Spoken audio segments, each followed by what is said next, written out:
pequeño, ¿eh? Amigo, no. Vale.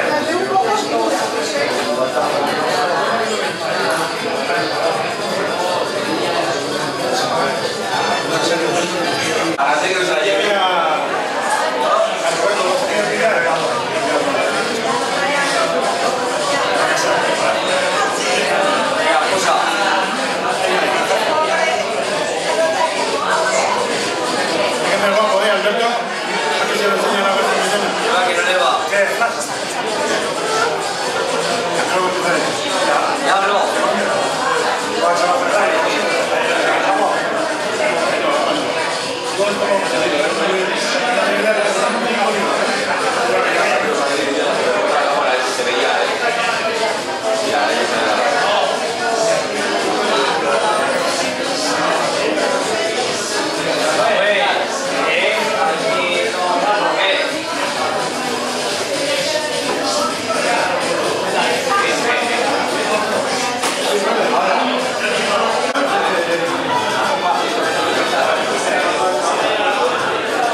Son los cortados, descafeinados, levante la mano. ¿Quién sepa de Travers de Vinci? De champán, de bouillie, de pasta. En inglés. Bueno, pues es porque de lengua española. Bueno, watch a es piu. En alemán. Tragen sich Vogel. Jajaja, pero aquí no hemos probado nada, ¿eh? Augusto, mete otro mancha jamón.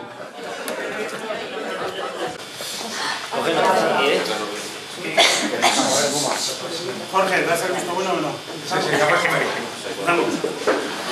Bueno, pues buenas noches a todos. Gracias por venir a este evento que ha preparado Jorge con tanto gusto. Y para mí un placer estar aquí en mi pueblo de Caleta, delante de vosotros.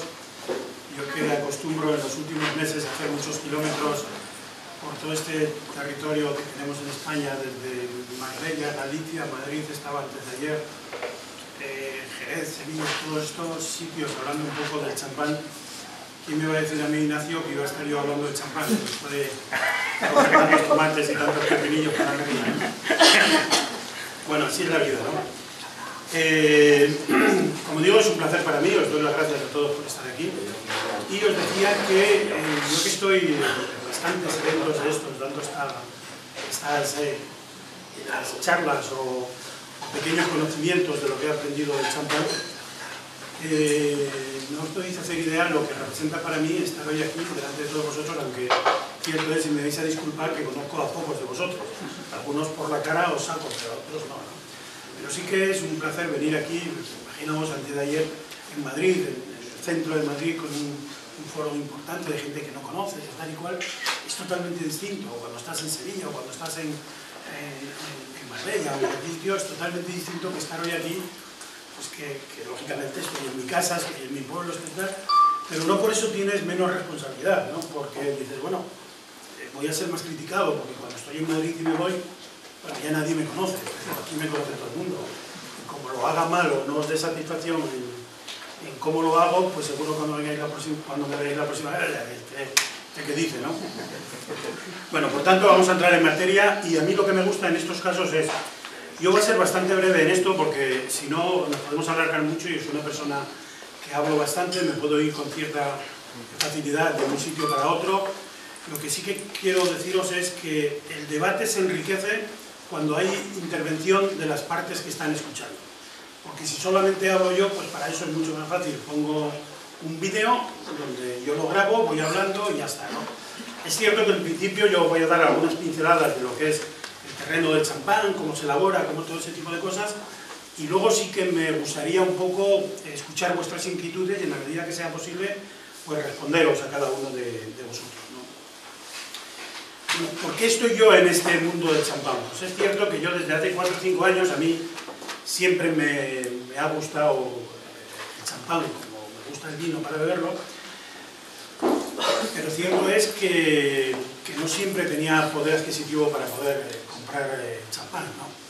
En los últimos años, afortunadamente, pues las cosas han ido mejor y cuando viajaba mucho, sobre todo que viajo mucho a Francia y Portugal, también aquí en España, pues era inevitable que gustándome el champán, siempre que iba a Francia pues procuraba tomar champán diferentes y ver por qué uno es diferente al otro siendo hechos de las mismas uvas y tener inquietudes sobre eso. Y desde hace 4 o 5 años, de una manera más intensa, me interesó tener una empresa importadora de champán en España para distribuir, porque de alguna forma estaba más asentado con el negocio que tengo de la fábrica de tapones de corcho y me parecía que tenía tiempo para poder disfrutar un poco de este mundo tan complejo que es la comercialización de champán, sobre todo complejo en la búsqueda de distribuidores. Por eso mi sobrino Jorge le tengo que estar muy agradecido que en un pueblo como este, y por eso decía al principio que para mí es una satisfacción muy grande venir aquí a Cabrera, a mi pueblo, donde un pueblo tan pequeño, yo lo decía el otro día, el miércoles en Madrid, y bueno, todos vosotros, bueno, yo me acuerdo que hablando estábamos comiendo en la mesa un grupo de personas, y entre ellos había, alguno de vosotros no sé si conocerá en Madrid, La Viña. La Viña es una vinoteca muy grande, una de las más grandes de España. Estaba el director general comiendo con nosotros, y estaba el director general también de un grupo de bares de copas y a la noche de champán y todo este tipo de cosas. Y bueno, pues, la comida, yo llevé una serie de champán y se fueron probando en la medida que pasábamos del aperitivo al pescado y del pescado a la carne, íbamos probando cada uno de esos champán. Entonces es curioso, cuando llegamos al penúltimo, a lo que era un Prestige, un milésime, pues el salto era muy grande de pasar de un reserva a un milésime, y el de La Viña preguntó, esto es una cosa distinta, ¿cuánto vale lo primero que preguntó? Y el de los bares de copas también se interesó y dijo, ¿cuánto vale? Le dije el precio, de los bares de copas, y dije, hombre, un poco caro, ¿no? Está exquisito, pero un poco caro.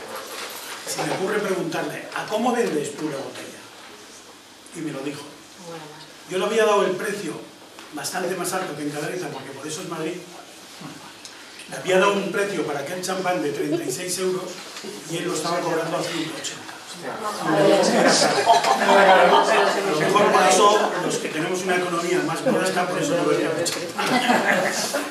Entonces, por eso digo que para mí es una satisfacción que mi sobrino Jorge haya preparado este evento y a lo largo de estos últimos meses haya sido capaz de introducir el champán en Cabrera, porque para mí es un motivo de charla cuando hablo en estos sitios, diciendo que en mi pueblo, un pueblo de 2000 habitantes, cuando dice la gente, es que aquí no se vende champán, en Pamplona, por ejemplo, vas y dices, es que en Pamplona, es que no se vende champán en Pamplona. Bueno, alguien lo ha dado a conocer, y siempre pongo el ejemplo de mi pueblo. Bueno, pues aquí está Jorge, mi sobrino, en el bar de las piscinas, que no es ni el Beethoven de Tudela, ni el Club 33, ni nada de eso, y aquí está vendiendo champán.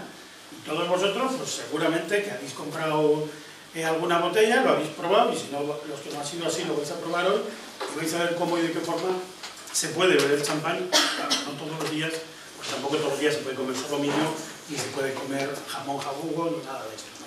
Pero en su justa medida sí que se puede, de vez en cuando, tener un capricho de esto, ¿no? Entre otras cosas porque, como digo, no son los precios de Madrid, y aquí Jorge pues tiene unos precios muy asequibles, porque para eso he hecho yo también un esfuerzo en que sea así de asequible.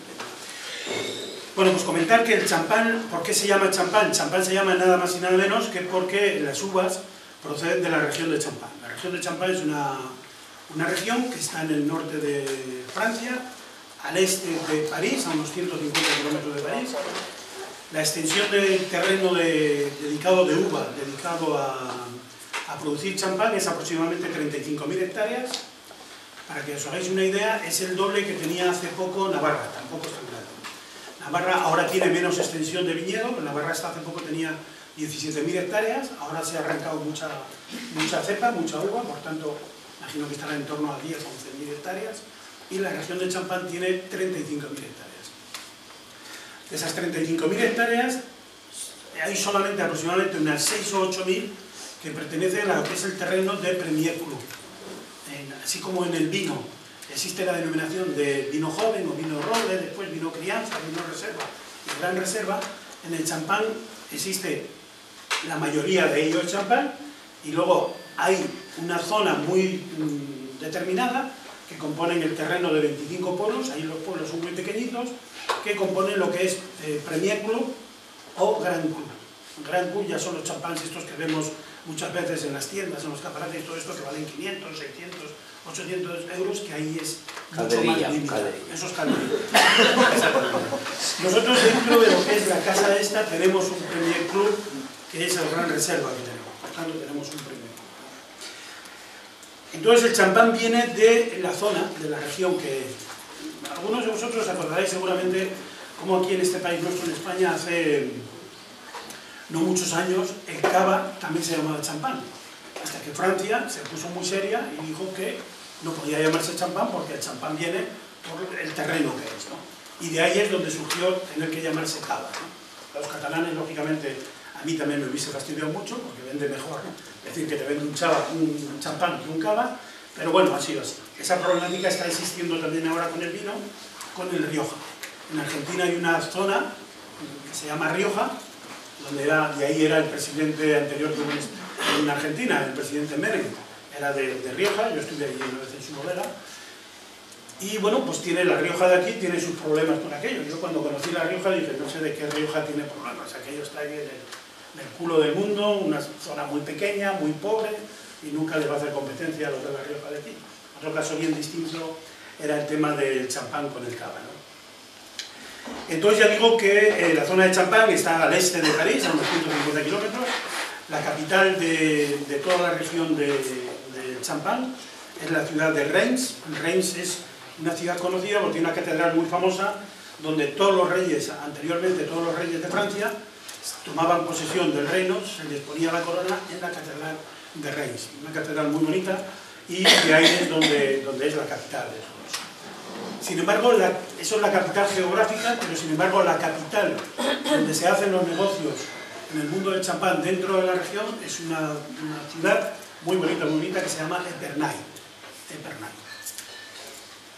Y dentro de Reims, la capital geográfica y la capital de los negocios, que es Epernay, está un pueblecito muy pequeño, un pueblecito encantador, muy bonito, que se llama Auvilliers.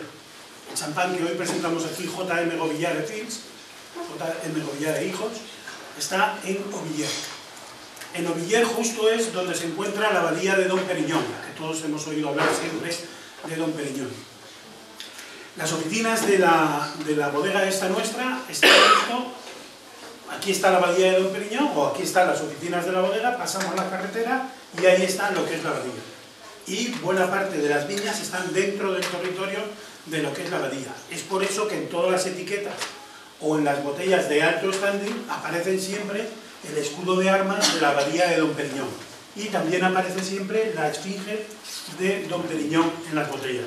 Es un derecho adquirido desde el año 1700 y pico y de momento pues nadie se lo puede quitar, ni Moet Chandon ni Dom Perignon, que tienen los derechos sobre la abadía, ¿no? ¿Cómo y de qué forma se descubre el champán?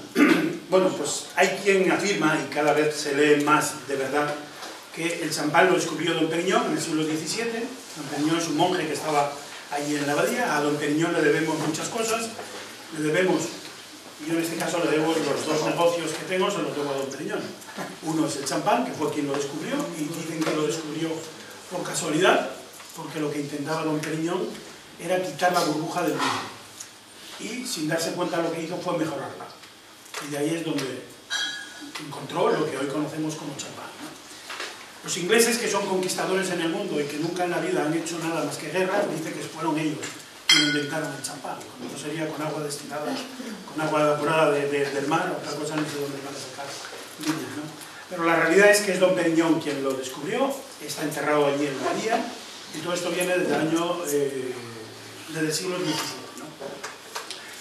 Dom Perignon después, por la relación que tenía con familias adineradas, pasó la fórmula de cómo y de qué forma descubrió mejorar la burbuja, no quitarla, porque no pudo por la propia variedad de la uva.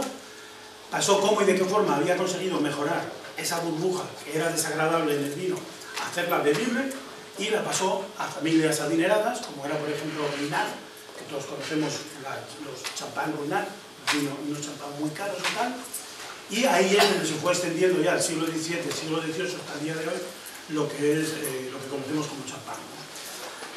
Hacia el año 1800, para que os hagáis una idea, me parece que había 2.500 o algo así empresas pequeñas productoras de champán.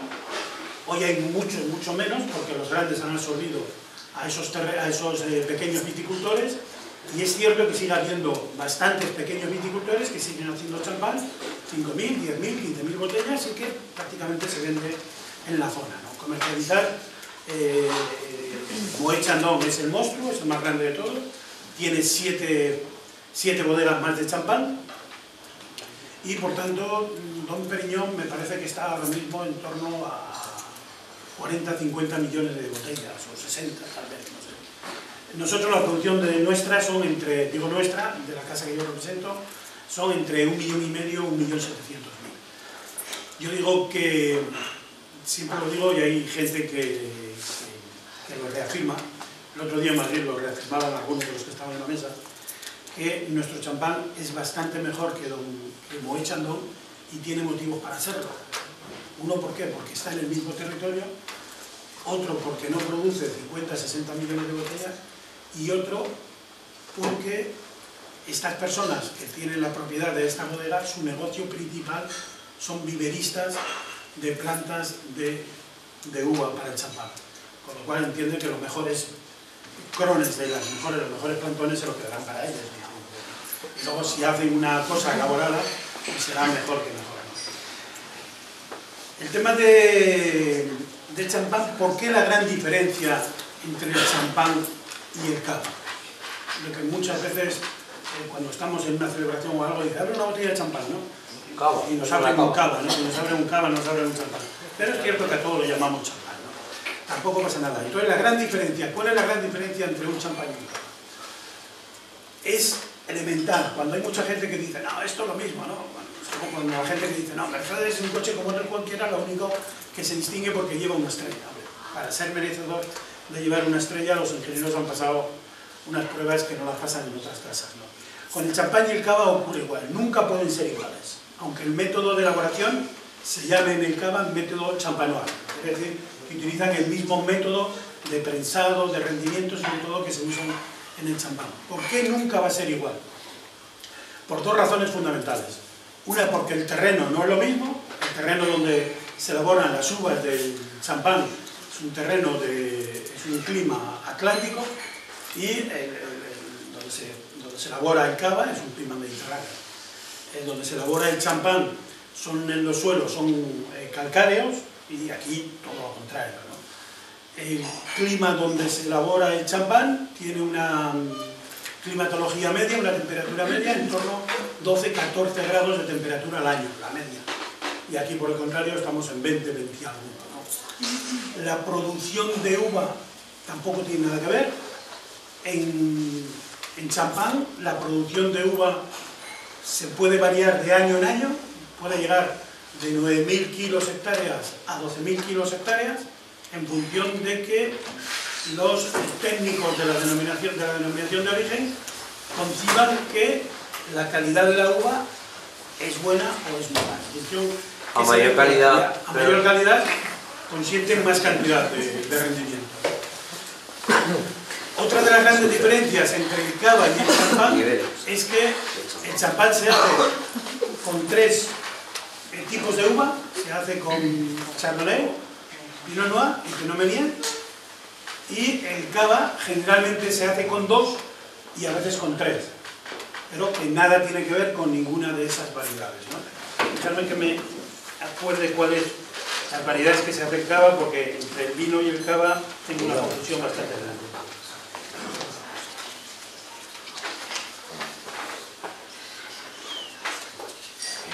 El cava se hace con el Macabeu, con el Sarabel y con el Parellada, pero generalmente se hace con 2. Otra gran diferencia que tiene es que de las 3 uvas que se hace el champán, 2 son uvas tintas y una uva blanca, que es el Chardonnay. Y en el cava las 3 son uvas blancas. Por tanto, ahí existe una diferencia muy grande a la hora de elaborarla, porque cuando estamos elaborando uvas blancas, podemos prensar en la prensa, podemos prensar lo que queramos, porque siempre nos va a salir un mosto blanco. Cosa que cuando elaboramos uvas negras, tenemos que tener atención cuánto prensamos, porque enseguida nos va a salir un mosto de color, no negro, pero mosto de color. Porque el color en el vino, como en el cava, lo da, para los rosados, lo da la maceración. Es decir, una vez hemos extraído el mosto, se macera con los ollejos, y por tanto, en función de los días que lo tengamos, pues es cuando conseguimos el color, ¿no? O sea, estas son las grandes diferencias que tiene el champán con el cava. Y otra, por último, la mayor diferencia es el precio. Cuando un kilo de uva en el Penedès puede rondar entre 60 céntimos y 1,50 o 2 en los años más caros euros, en champán los años más baratos rondan 6 euros kilo y va hasta 9 euros kilo. Con lo cual es inevitable que el champán tenga que ser más caro. El rendimiento es mucho menor en champán que en el cava, por aquello que digo que se piensa mucho menos. En el cava el rendimiento puede ser casi como en el vino, entre un 70 y un 75%, y en el champán está en torno entre el 40 y el 60 en el mejor de los casos, ¿no? En el champán solo hay un tipo de champán que se elabora con uva blanca, solo con uva blanca, que es el Blanc de Blanc, que hoy lo vamos a catar aquí. El Blanc de Blanc está hecho exclusivamente con uva de Chardonnay. El Blanc de Blanc. Uva de Chardonnay, por tanto una uva blanca que elabora un mosto blanco, ¿no? Y vamos a catar también un vino que para mí me tiene enamorado, que es un Pinot Noir, que es un vino blanco elaborado con uvas negras.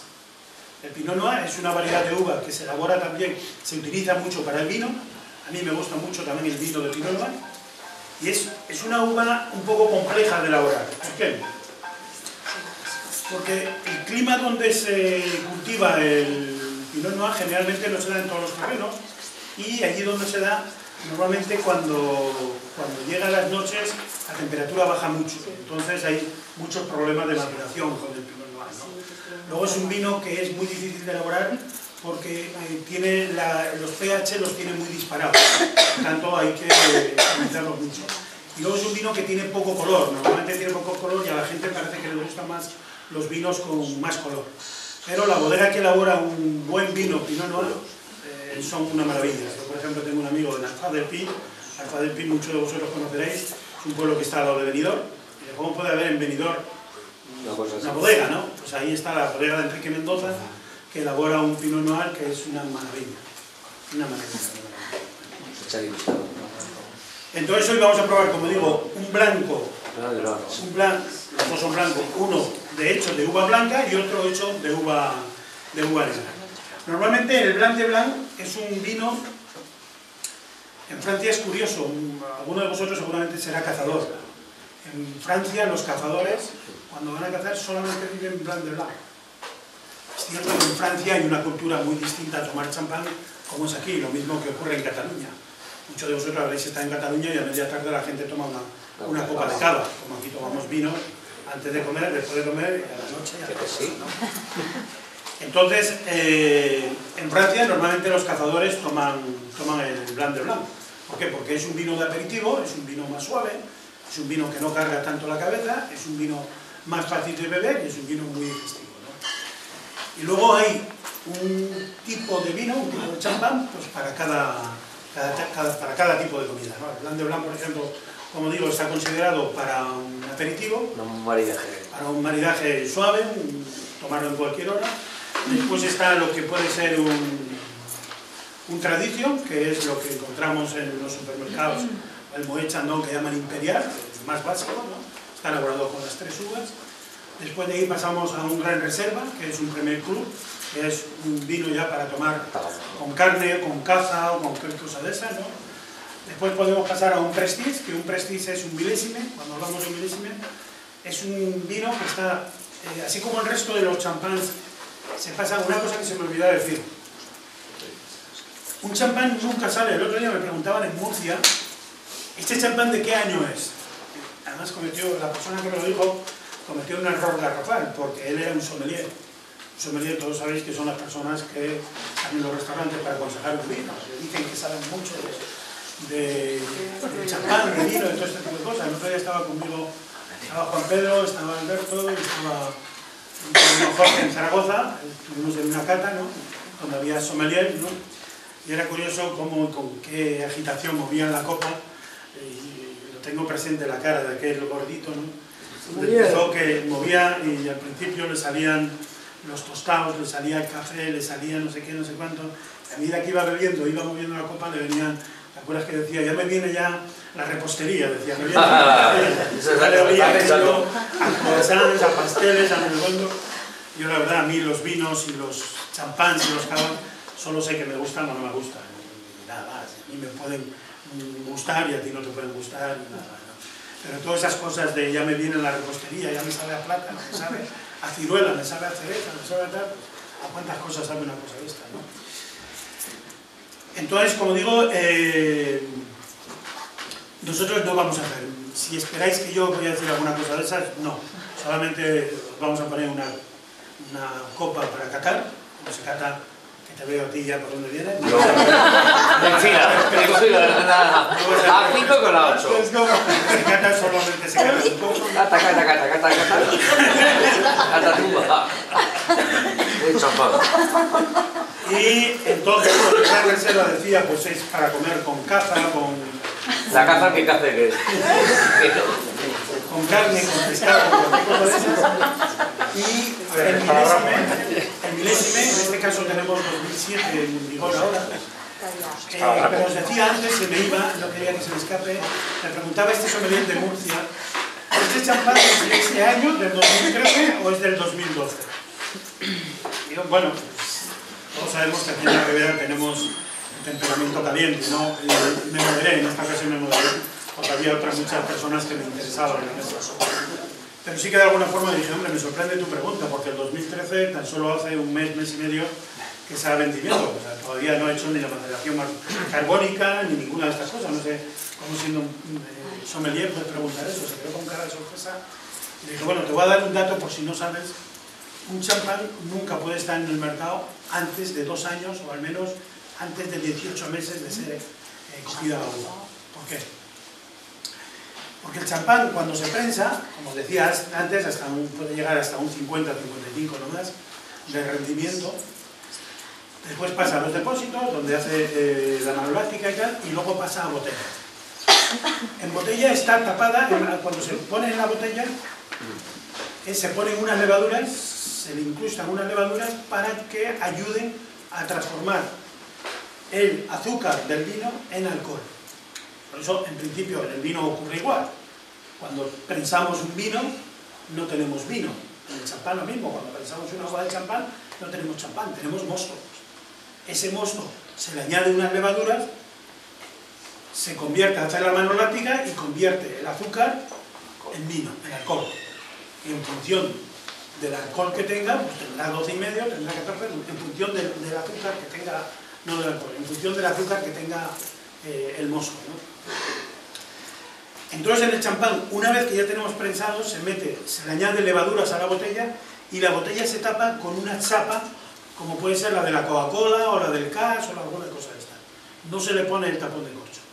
Y ahí se tiene boca abajo la botella, de tal forma que la botella está boca abajo, antiguamente estaba en una especie de pirámide de madera, donde tiene unos orificios y están siempre, primero están en esta posición, se van inclinando cada vez más, el orificio donde entra no es totalmente cilíndrico, sino que está ovalado, de tal forma que cuando empieza en esta posición y cada X meses, se va girando más. Ahora ya hay métodos modernos donde ya no se hace a mano. Hasta hace muy poco, incluso encontramos en algunas cavas, donde se hace a mano. Todos los días hay un operario que va a darle 2 vueltas. ¿Para qué es darle 2 vueltas? Para que esas levaduras que se han introducido en la botella ayuden a hacer cambiar, como decía, el azúcar en alcohol, ¿no? Y todas esas levaduras muertas no se queden adosadas a la botella, porque el azúcar podría adherirlas a la botella y luego pues, un líquido tan transparente como es un champán, verlo con levaduras muertas ahí, pues sería muy desagradable. Entonces lo que hace es, lo va moviendo y cada mes la va inclinando un poco más la botella, pasa de aquí a aquí. Ahora hay unos contenedores con unos motores que hacen vibración y hace ese efecto automáticamente. Se le pone un reloj, se le pone en el ordenador lo que es un temporizador, un programa, y él solo lo va moviendo. Entonces, por eso digo yo que el tiempo mínimo que necesitan morir todas esas levaduras que se han incrustado y pasar el azúcar en alcohol, mínimo son de entre 16 y 18 meses. Por eso nunca un champán saldrá antes de 2 años. Una vez que esas levaduras han quedado muertas, se quedan en la parte esta, porque entonces ya la botella está en esta posición, se queda aquí. Cuando eso ya está listo, que están muertas, y el enólogo va probando el líquido que tiene dentro, va descorchando la botella de vez en cuando, y le parece que ya está agradable, en ese momento pasan a lo que llaman el degüello, que llaman. Entonces, esas botellas, en esta misma posición, pasan por una máquina embotelladora, donde en una máquina especial se congela solo lo que es esta parte. En segundos pasa a través de nitrógeno, pasa y se congela esta parte. La misma máquina suelta la chapa que tiene, como la de la Coca-Cola, la suelta, y con la presión que tiene el gas, porque hay que darse cuenta que al champán se le pone la arandela esa de plástico porque tiene 6 bares de presión. El vino tiene 0 cuando se botella. No tiene 6 bares. Si no pusiésemos la arandela saldría. De hecho, cuando soltamos la arandela hay veces que sale, ¿no? Y en según qué champán sale más. En el Blanc de Blanc, por ejemplo, sale mucho más. ¿Por qué? Porque tiene más gas, ¿no? Entonces se congela, como digo, esta parte, y automáticamente cuando se ha quitado la tapa, por el propio gas del champán, esta parte que está sólida, se ha quedado en un bloque, sale disparado.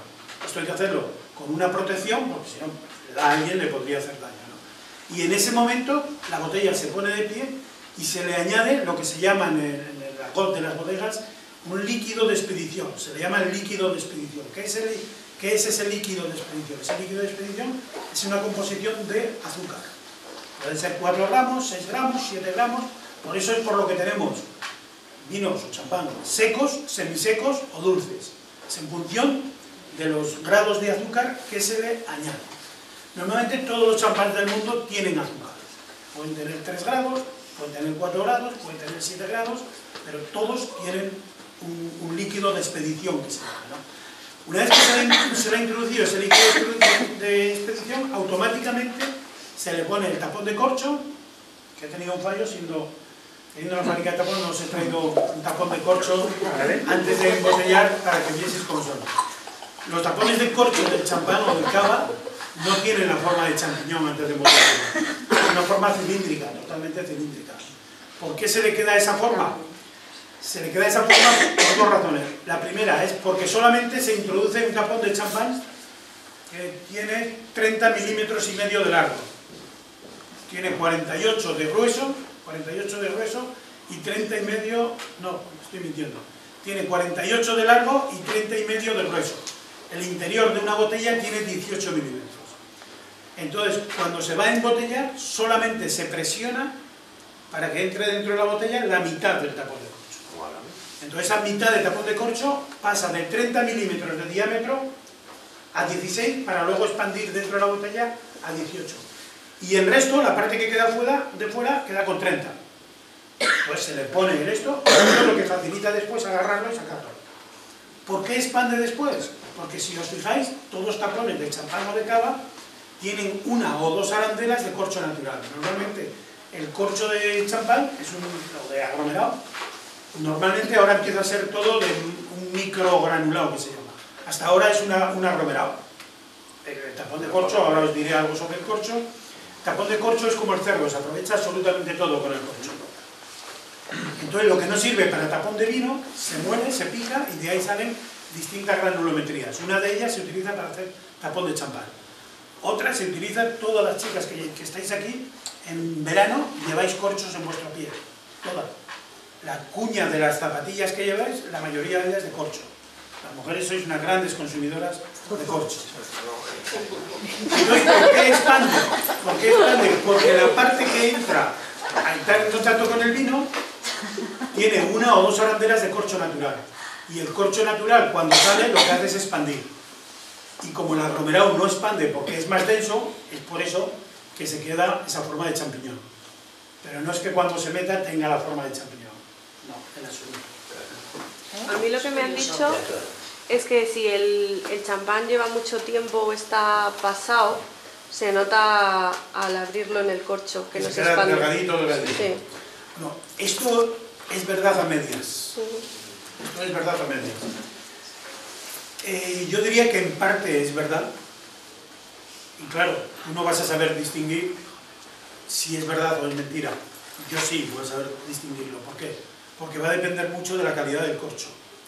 En el cava, como en el champán, como en las bodegas, no os podéis hacer idea lo mucho y lo bien que se habla y que se predica de las bodegas, y muchas de ellas el poco dinero que gastan. Es distinto de puertas para adentro que de puertas para de fuera, ¿no?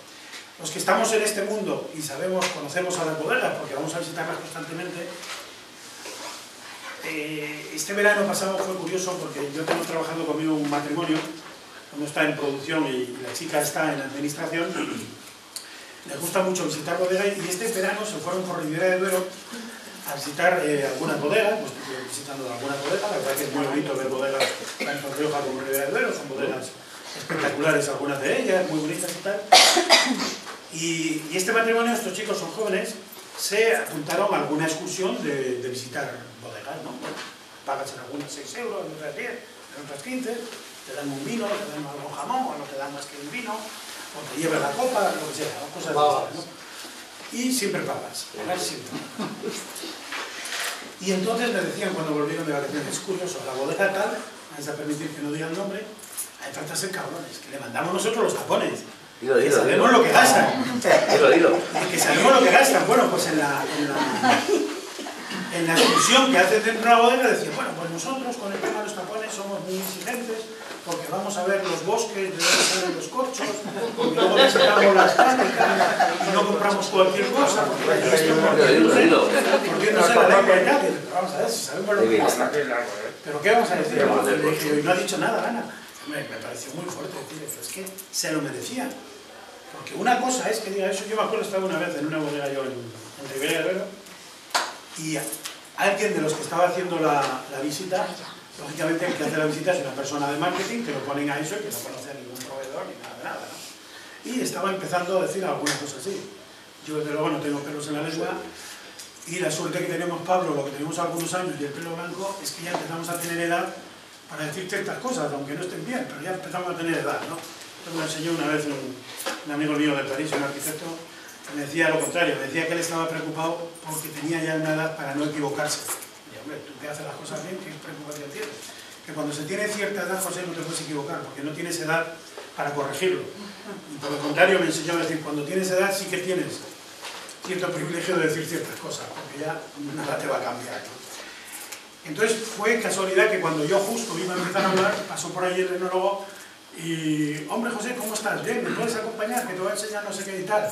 Y entonces me llevó de la charla, porque si no yo sí que hubiese dicho lo que estás diciendo no es verdad. No es verdad. Tenemos muchas bodegas donde gastan justillo dineros en tapones de corcho y luego son capaces pues, de decir alguna cosa de estas. Entonces yo a esa bodega le diría, hombre, el corcho te ha salido así de delgadito no porque lleve mucho tiempo embotellado, porque te has gastado 4 pesetas en un tapón de corcho. Cuando lo suyo es que te hubieses gastado mínimo 15 o 20 pesetas. Esto es así. Pero también es cierto que muchos de esos corchos salen así y es porque llevan mucho tiempo embotellado. Mucho tiempo embotellado. Es que esto me dijeron para el champán, y hace unos meses que compré una botella en un supermercado de Moixandón, pues salió de Cuyumi. Sí. Yo te puedo decir, con nosotros, yo no tengo ningún temor, ya me conocen aquí la mayoría de los que estamos aquí, y yo soy hijo de Lorente, yo no vengo de ninguna familia de aristocracia, ni de rico, ni de nada. Yo tengo a gala, y en todos los sitios digo que tengo a gala de... Estoy orgulloso de venir de la familia que vengo. Yo siempre digo que mi madre se habría muerto 7 veces si hubiese vivido, de verme que he montado 4 empresas que tengo, de verme que viajo por todo el mundo, de verme que he trabajado de director 20 años en un banco, en los bancos grandes de este país, como es el Banco Popular, que me han llamado 6 bancos más para ir a trabajar, que he trabajado de director general para el gobierno de Navarra en empresas en crisis, que me he ido, que me he vuelto a llamar otra vez del banco, que he vuelto al banco porque le tengo más dinero, y me he vuelto a ir del banco y ya no he vuelto más. O sea, siempre digo que si nuestra madre hubiese vivido, se habría muerto 7 veces de la alegría que le hubiese producido ver a su hijo que ha prosperado así, ¿no? Afortunadamente. Entonces, decía eso porque yo no puedo engañar a nadie, menos no puedo engañar a la gente. Se ocurre aquí. Menos a la gente de fuera. Que te conocemos. La bodega nuestra, todavía yo no le vendo tapones de champán. Porque a mí no me gusta atosiegar ni agobiar a la gente. Los dueños de la bodega saben que nosotros tenemos tapones de champán y posiblemente no sea el momento ni que yo se lo ofrezca ni en que ellos me lo pidan de yo venderles. ¿Por qué? Porque yo creo que todo tiene que llevar un tiempo para ello, ¿no? En nuestra casa, sobre todo cuando se abre una botella de tradición, hay veces que ocurre que sacas el tapón así. No es porque lleve mucho tiempo embotellado, es porque esa partida de tapones, yo se lo he dicho, fue rata cuando la compró. Ni más ni menos. O sea, ni más ni menos. Cuando uno es rata para gastar dinero en una cosa que no puede escatimar, si tú vas a un restaurante y te pide una botella de champán. ¿Para cuánto podemos llamar tiempo de llevar embotellado el champán para que ponga el corcho así?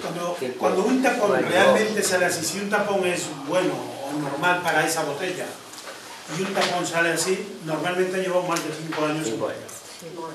Normalmente más de 5 años embotellado. Que no tiene por qué ser malo que esté 5 años embotellado, no, voy a decir otra cosa además que es una cosa que no lo sabe mucha gente, pero que es así. Normalmente en los vinos más básicos, por ejemplo en el Tradición nuestro, y en el Moët, y en Tatinche, y en la Vida de Quicó, y en todos pasa igual, en las botellas más básicas, normalmente está mejor el contenido cuando lleva unos años embotellado que cuando está después. ¿Por qué? Porque cuando está recién embotellado, ese líquido que decía al principio, ese líquido de expedición, que tiene más contenido en azúcar, se nota más en boca. Y a quien le guste un champán seco, lo va a rechazar. Lo va a rechazar. Le va a decir que es semidulce, casi semidulce. Y normalmente al que ve el champán le gusta que sea más seco. En la medida que pasa el tiempo que está embotellado, unos 10 años, pero que lleva 3 o 4 años embotellado, ese mismo champán lo estás encontrando que no es tan dulce, es más seco y para quien ve el champán normalmente le gusta más. Una cosa, con el champán pasa como con el vino, que si lo echas a la media hora de servir, mejor, ¿no? ¿Puede ser? ¿No tiene nada que ver? No, no tiene nada que ver. ¿Por qué no tiene nada que ver? Por la forma de elaborarse. De todas formas, es cierto que en la calle se dan muchos mitos del vino, de todo ese tipo de cosas. El vino necesita una ideación. Siempre. Un vino viejo, además, un vino que ya tiene mucha guarda, necesita mucha más aireación. De hecho, los grandes vinos, los grandes clubs de Burdeos, normalmente a los 12 o 15 años descorchan el tapón y lo vuelven a embotellar otra vez con un tapón nuevo. ¿Por qué? Porque para que no suba el vino hacia el tapón y se airee un poco el vino, ¿no? Un vino normalmente que sea un reserva o un gran reserva, que tenga 8 o 10 años ya embotellado, es bueno decantarlo. ¿Para qué? Para que se abra un poco, para que se oxigene y generalmente podrá tener pozos y los pozos se queden abajo. En el champán no es así. Yo tengo un amigo que es el dueño de bodegas Muga, Isaac Muga, que también dice, cuando se dicen estas cosas de los vinos, yo tengo un vino en casa de hace 20 años que está divino, que está tal, dice, pues no puede estar bueno aunque sea mío, dice, porque el vino tiene que ser como las mujeres, dice, cuanto más jóvenes mejor.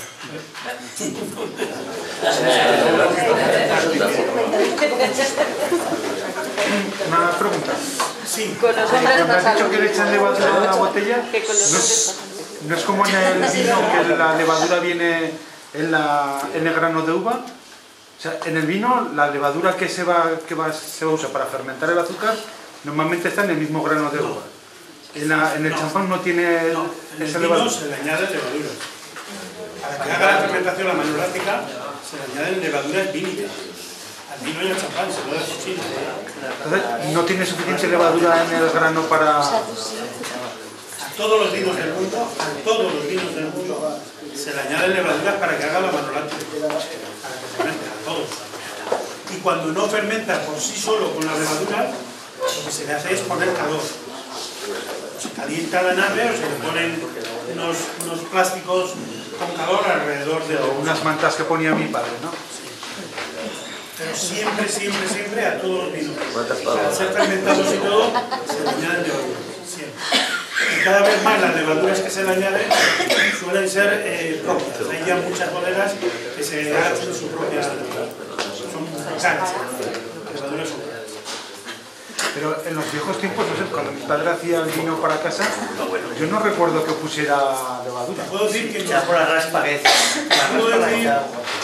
Pues la raspa, pues eso, ¿puedo entonces... decir cómo es tu nombre? Miguel Ángel. Miguel Ángel, te puedo decir, con todos los respetos, yo he vivido, es decir, cuando yo estaba siempre recuerdo, cuando yo estaba en el banco en Zaragoza, yo llevaba 20 pueblos de la zona norte de Zaragoza, ¿no? Empezando por San Mateo, Peñaflor, San Juan de Montarrifar, cruzaba a La Muela, Pablete, todos esos pueblos, ¿no? Y en todos esos pueblos, como por aquí no tanto, pero un poco más arriba, en Tafalla, Olite, todos esos pueblos se elaboraba siempre más vino en casa que aquí. Yo siempre recuerdo en aquellos años que viví allí, que lo típico, ¿no? Cuando ibas a casa de alguien, a visitarlo, a hablar con él y tal, pues lo típico, vienen del banco y quieren agradarte, bueno, pues te dan un poco de jamón, te dan un vino, ¿no? Y cuando llegaban Navidades, pues te daban un vino, toma este vino, que lo hizo mi padre. Yo me acuerdo de mi difunto padre, que también cuando hacía vino con mi padre, con el colegio, porque mi padre trabajó muchos años a la casa de tu abuela, pues hacían vino y lo guardaban, y me acuerdo, tú te acuerdas de Sinaco, lo ponían en el tejado de los conejales, para hacer un vino sofocado para cuando comulgue la hija, o para cuando comulgue el hijo, o para cuando no sé qué y tal, ¿no? Aquello lo hacían aquellos hombres y tal, y las barricas las limpiaban con cadenas oxidadas. Con todo lo respeto, aquello era una mierda, aquello era una porquería increíble. Los vinos estaban oxidados y además te decían, este vino, mira qué color, parece coñac. Aquello estaba picado, podrido, pasado y de todo. Lo que pasa es que como no había otra cosa y había hambre, pues aquello sabía cojonudo de bueno, pero nada. O sea que con todo el respeto a lo que mi padre hacía, cómo de qué forma hacía el vino, pues era una forma de elaborar el vino de todo.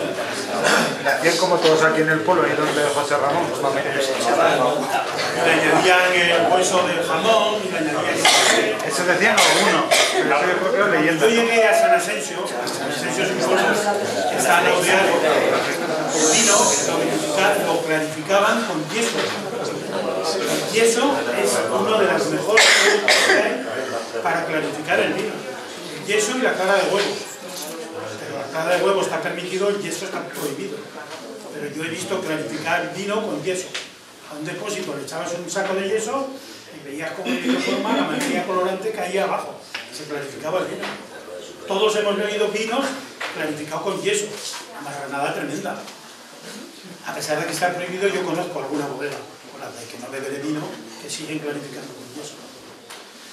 Más preguntas, que se ha caldeado la fiesta y esto me gusta. No, por año solo, ¿cuándo probamos ¿Cuándo probamos el básico, el básico.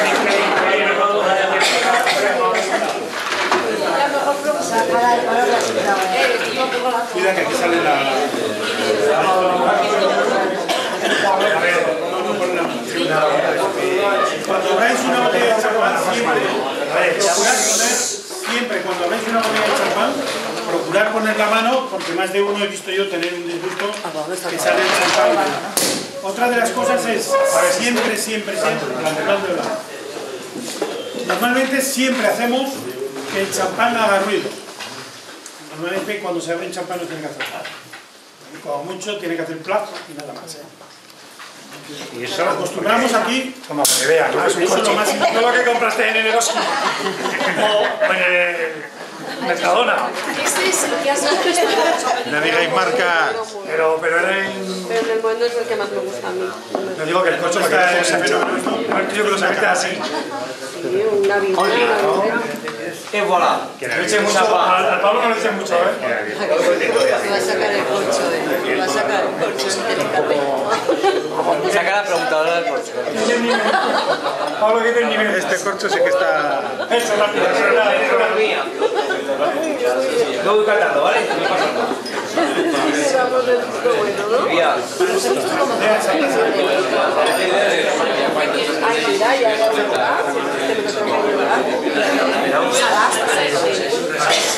A los de Castejón, Por el mundo.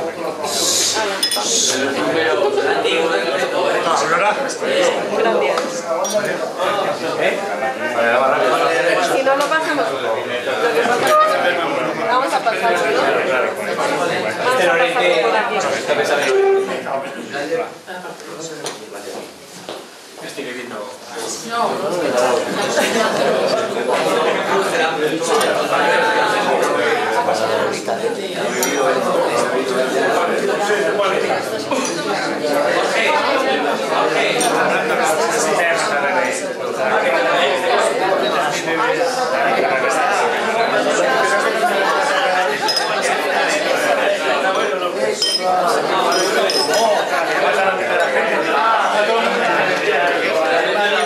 La cara preguntadora, Miguel Ángel.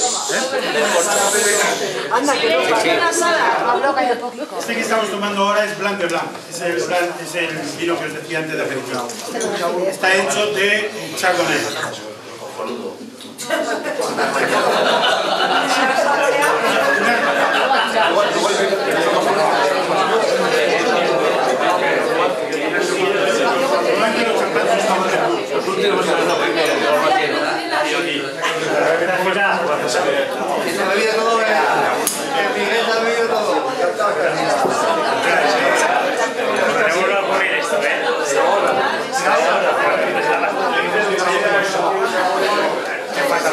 Esta fila está desecando toda, ¿Cuántos faltan?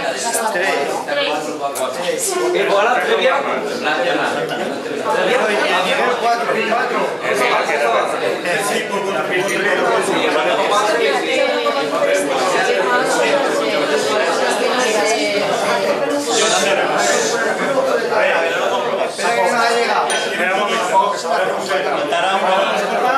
Ya, todos copa. ¿Tienen todos copa? No. Falta el amigo Ignacio. Dale la botella, Ignacio, dale la botella. Pero, joder, qué elegante. ¿Cómo se nota la distinción? Hombre, Ignacio. Categoría. De todas formas, os voy a decir una cosa, ahora que veo la copa de Ignacio, ¿no? Esta copa, como veréis, es la de la casa, ¿ves? Son las últimas copas, el último diseño de copa que hacen como copa de champán. Pero cuando se hace una cata entre profesionales, se hace con la cata de vino, como la que tiene Ignacio, por ancha, por ver más aroma. Esto es una copa. Bueno, os voy a decir varias cosas, entrando ya en materia que posiblemente desconozcáis. Preguntaba antes, Ignacio, ¿por qué el ruido no tiene que hacer ruido el champán? Ahí viene el quid de la cuestión. Normalmente en España, claro, ahora somos todos ricos en España. Estamos en la crisis, pero así todo. Ahora somos todos pobres. Así todo, con un 27% de paro, no hay una revolución social. Por eso no se entiende. Por tanto, seguimos siendo ricos todos. Bueno, en este país nuestro, que somos todos ricos y que antes éramos también todos muy ricos, normalmente en cava, porque entonces no bebíamos, los que éramos como nosotros, no bebíamos champán, bebíamos cava. ¿Cuándo y cómo y por qué se bebía cava? Normalmente, bueno, cuando había una comunión, había una boda, había cualquier cosa, y normalmente a día de hoy todavía se sigue bebiendo cava o champán en los postres. Terminas de comer y dices, saca la botella de champán o saca la botella de cava. ¿Y qué se hace? Que haga bien de ruido, que pegue allí y que el champán salga, la burbuja y todos contentos y todo eso. Eso delimita un poco lo que es la cultura y la clase social de los pueblos, ¿no? Francia, que tiene una tradición muy antigua, como digo, del siglo XVII del champán, y que siempre los franceses son mucho más finos. En Francia existen muchos tipos de champán. El champán solo se puede llamar, como decía antes, el de la zona de Champán, de la región de Champán.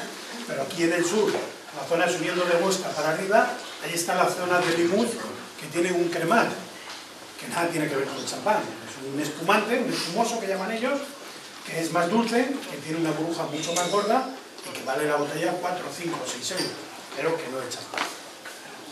Bueno, entonces hay que darse cuenta, yo os decía que el champán, la región de Champán, está al este de París, por tanto París siempre ha sido una ciudad de mucho glamour, de mucho esto, y son franceses.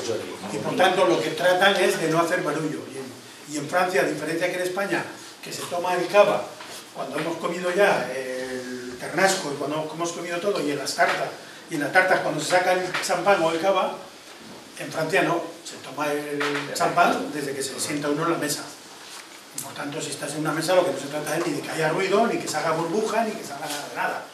Y entonces en Francia descorchar una botella como hacemos en España, haciendo plum y que salga eso, síntoma de mala educación. Yo siempre digo que después cada uno lo hace como quiere. Lo que hace falta es que se beba champán y nada más. Bueno, otra cosa importante, a diferencia que estaréis viendo siempre entre un champán y un cava. Normalmente, la gran diferencia, aparte de todas las que os he dicho antes, es que el champán siempre tiene una burbuja mucho más fina que el cava. La burbuja del champán siempre es muy fina. ¿Por qué? Por la propia uva que es, por el tipo de uva que es, ¿no? Y siempre veréis que en todas las copas de champán, esto os voy a decir un secreto que hay también, que yo como tengo secreto lo digo y tampoco me importa, ¿no? Si os fijáis siempre en todas las copas, cuando tengáis un champán, aunque esté en la copa 20 minutos, media hora ahí, siempre va a estar subiendo la burbuja. Y generalmente sube del centro de la copa para arriba.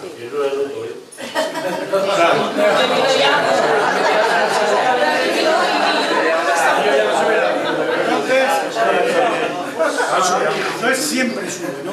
Sube demasiado. Os voy a decir otra cosa muy importante, y es que el champán también hay que saberlo beber, a diferencia del cava. Mucha gente dice, es que a mí no me va el champán, o no me va el cava. Nosotros en la fábrica mía comemos todos los días 4 o 5 empleados, incluido yo. Y hay uno, Oscar, que es de Abartudal, que se bebe todos los vinos que les pongan por delante. De hecho, nosotros hacemos vinagre allí con los vinos que nos dan al vinagre, que no está bueno. Tenemos un bidón de 20 litros y hacemos vinagre. Se le salió la idea de hacer vinagre y creía que el vinagre se hacía solamente con dejar la botella. No, la botella tú la dejas abierta y pasa a ser acético, el vínico pasa a acético, pero nunca se hace vinagre. Se pica, le salen mosquitos y esto, pero no se hace vinagre. Para que se haga vinagre hay que ponerle una madre de vinagre. Y entonces con la madre se hace vinagre. Luego le vas añadiendo vino picado y si no dejas que se bate el depósito, siempre se va a hacer vinagre. Pues este que se lo bebe todo, cuando alguna vez tenemos alguna cosa especial y abrimos una botella, pues dice que no le gusta. Dice, no, yo eso de que me la voy a contar, ¿por qué? Porque este coge esto y es capaz de beberse de un trago. Entonces, claro, o te ahogas, o te lo tragas o lo escupes, porque si no es imposible, ¿no? Por eso hay mucha gente que no bebe. A diferencia del champán con el cava, con el champán se bebe de la siguiente forma. El champán nunca se bebe de una vez, Pablo, aunque te haya gustado. No, una forma de saborear qué es el champán. En ese caso, si fuésemos expertos en vinos, habríamos detectado rápidamente que es un chardonnay. ¿Por qué? Porque cuando lo bebemos, y lo vais a beber ahora como voy a decir yo, vais a ver cómo se os queda un punto de dulzor en la lengua. ¿Por qué? Porque el chardonnay es una variedad de uva tanto dulce, ¿no? El champán, a diferencia del vino, que normalmente lo bebemos y lo echamos directamente al paladar, el champán es bueno beberlo más bien con los dientes cerrados y echarlo adelante de los dientes, de tal forma que el champán se cuele en la boca a través de los dientes.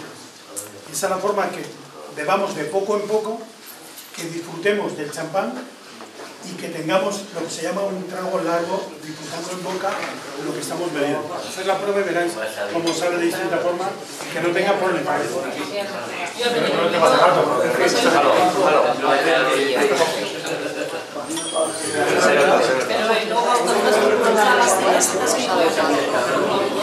Solo bebo a través de los dientes, bucearlo en la boca. Bueno, yo creo que bucearlo en boca y veréis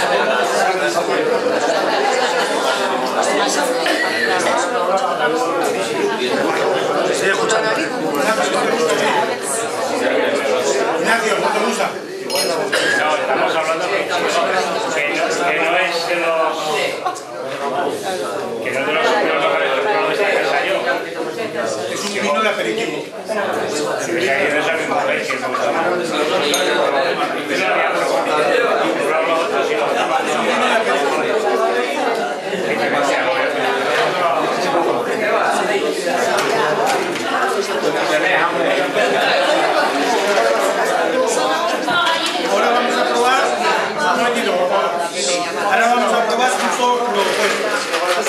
Decía Ignacio que lo que hemos probado ahora es un vino de aperitivo, por tanto no es un vino de mesa, un vino de beber, es un vino simplemente por tomar una copa a cualquier hora. Es un vino blanco hecho con uva blanca y lo que vamos a probar ahora es lo contrario. Es un vino blanco hecho de uva negra. Por eso he traído las dos cosas opuestas. Este que vamos a probar ahora es fundamentalmente un vino para tomar con carne. Es un vino para carne.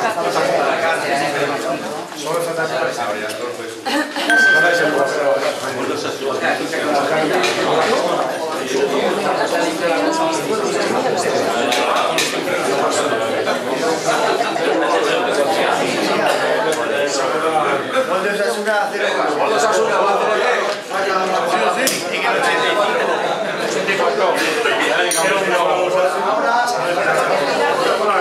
Dame la copa.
¿Lo quiere llevar a gasolina del supermercado? No se puede preguntar nada en este pueblo.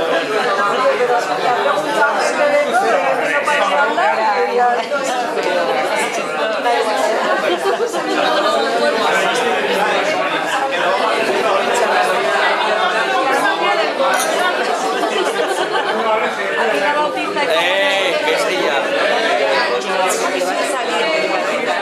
Salió a la cámara. Luego dirá. Lo pone en YouTube luego, ¿eh? Ahorita sí que tienes un trato, ¿eh? Bebé.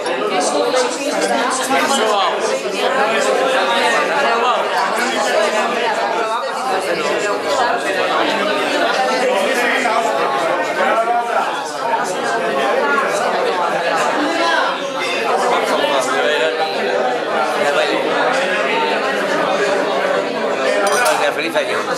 Miguel Ángel, porque le gané esta.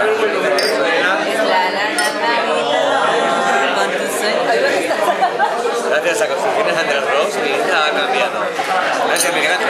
Va por ti. A ver si no nos da ataque de risa.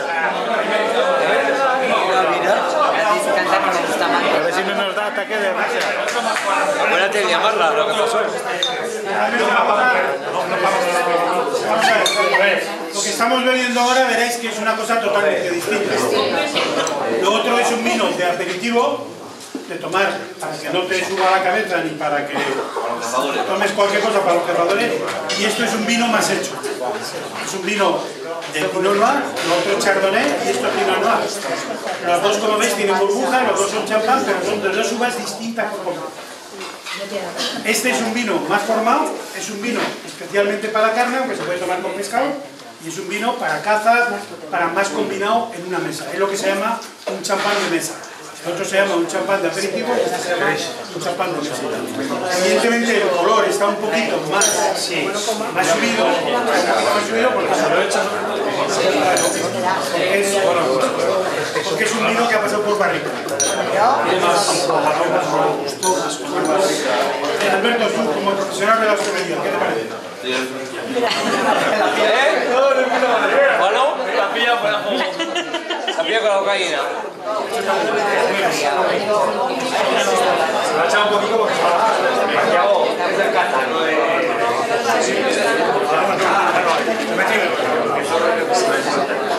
Tiene que ser menos de menos a más.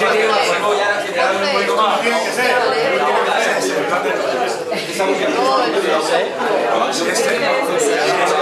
Mira uno más.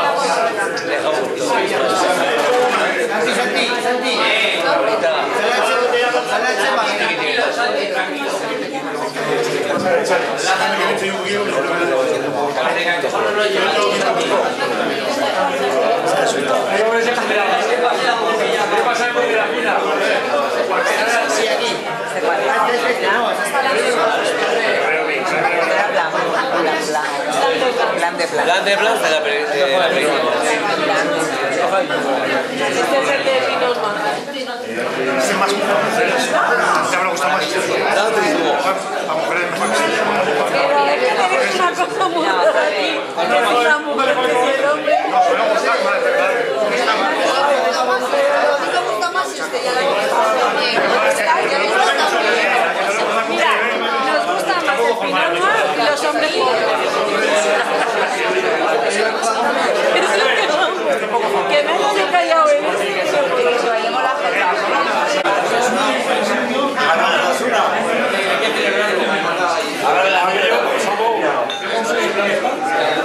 ¿Quién me ha ganado la...?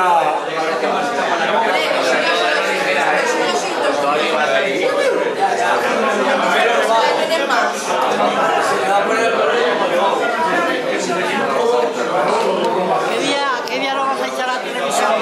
Pues la tele ahí tardará porque...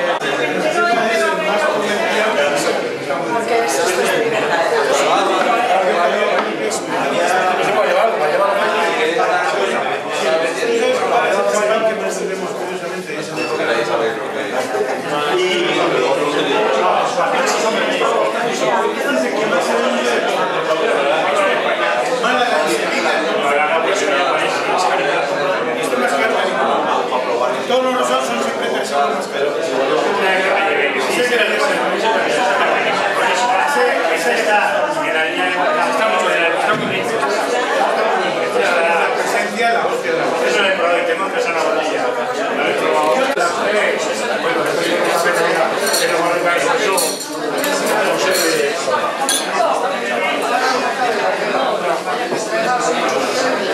A ver. Yo no vino de verdad. Comienza la cata del jamón.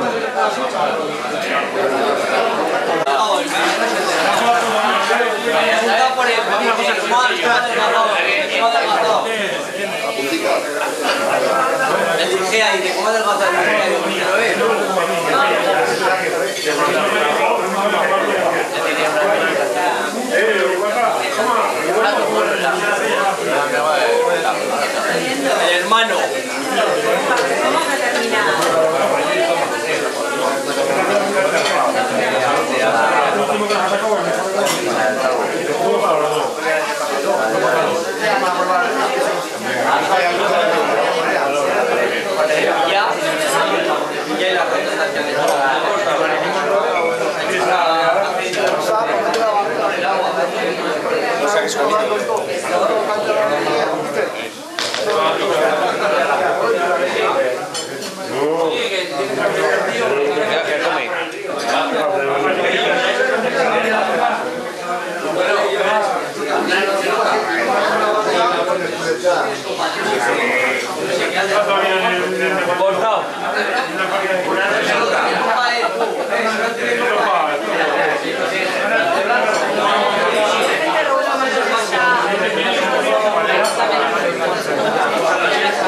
Merci beaucoup. No chipirones, no, chipirón, no. No llegué conmigo. Voilà. Lorente, al vitico la botella en la frente. Gracias a los de Castejón, en Cadrita se bebe champán. ¿Sí o no? Tan, tan, tan. Gracias al camarero por la frase del francés. Voilà. Voilà, le prestanza, tu jeté, tu chapeau. El domingo 3 puntos. El domingo 3 puntos de Castejón. 3 pains de champagne. 3 pains et Lorette. 3 tisoirs. 3 tisanes de bouteille. À salir de cœur. Te lo juro que no he tocado nada. Chipirones, no digo después, pero a mí no me han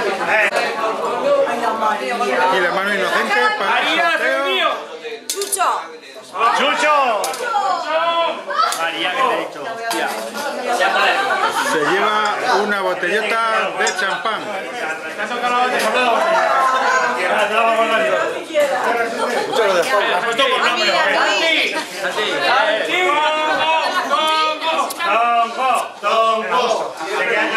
Ignacio Torres.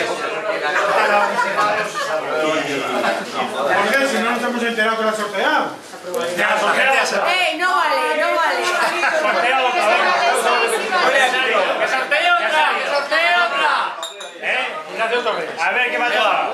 A ver qué me ha tocado.